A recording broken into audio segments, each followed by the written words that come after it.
So let's get this straight. A Catholic school in Ontario suspends a Catholic student for what? For supporting Catholic doctrine? What? Seriously? How can that even happen? Well, it happens when a Catholic school board goes woke. A few days ago, my colleague Lee Harding broke this story in the Western Standard. Here is the gist. Josh Alexander is a grade 11 student at St. Joseph's School in Renfrew, Ontario. He was suspended for 20 days last year because during class debates and on social media, he defended traditional church teaching that there are only two genders, that students cannot switch between genders, and that male students should not be permitted into the girls' bathroom. I'm not a Catholic, but it seems to me that this is what the Catholic Church has believed and taught since St. Peter was a fisherman. It's also what the rest of humanity has known for thousands of years, and notwithstanding how powerful the woke voice has become in this country, it's also what most Canadians still believe today.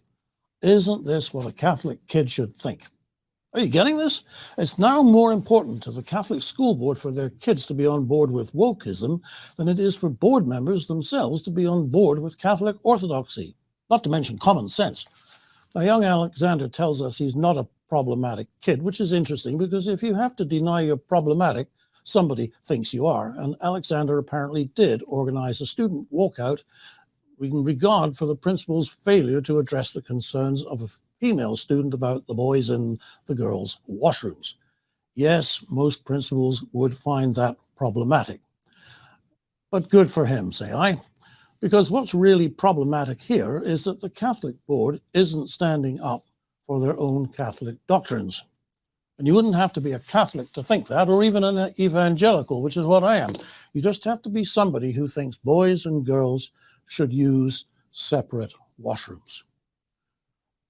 One thing is about expectations being met. If you send your boy to a Catholic school, you expect him to get a Catholic education. And if you send your daughter to a Catholic school, you expect the same. Plus, that when she goes to the washroom, she won't be surprised in there by a biological male. Meeting expectations is Consumer Affairs 101, and this Catholic board is getting an F. What's the matter with them? But it's also about freedom of speech, thought, and coerced belief. Think about it. This all fell out of a classroom discussion.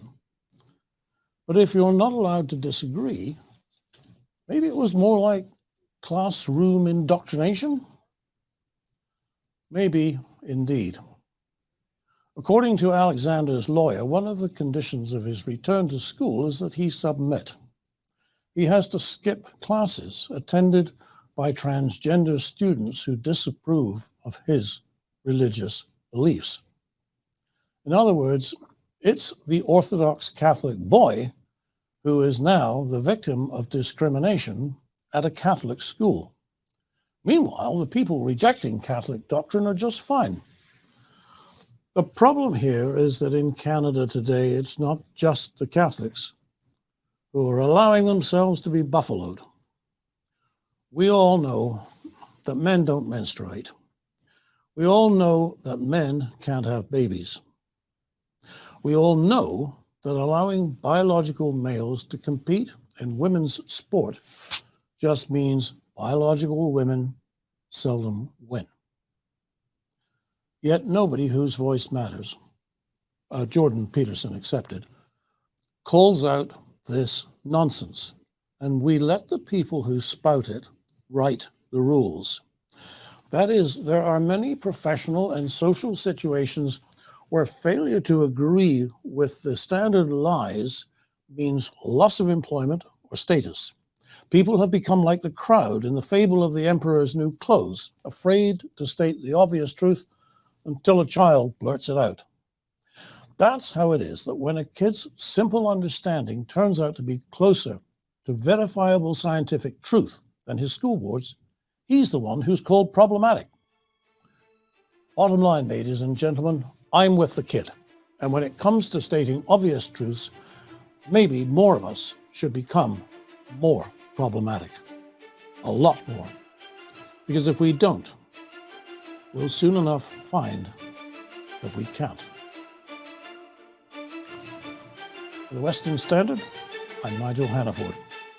Canadian Shooting Sports Association. Without the CSSA, our gun rights would have been taken long ago. These guys are on the front lines helping to draft smart and intelligent firearms regulations and legislation in Canada, and more importantly, educating the public about how we keep guns out of the hands of the wrong people. To become a member, it's absolutely worth every penny.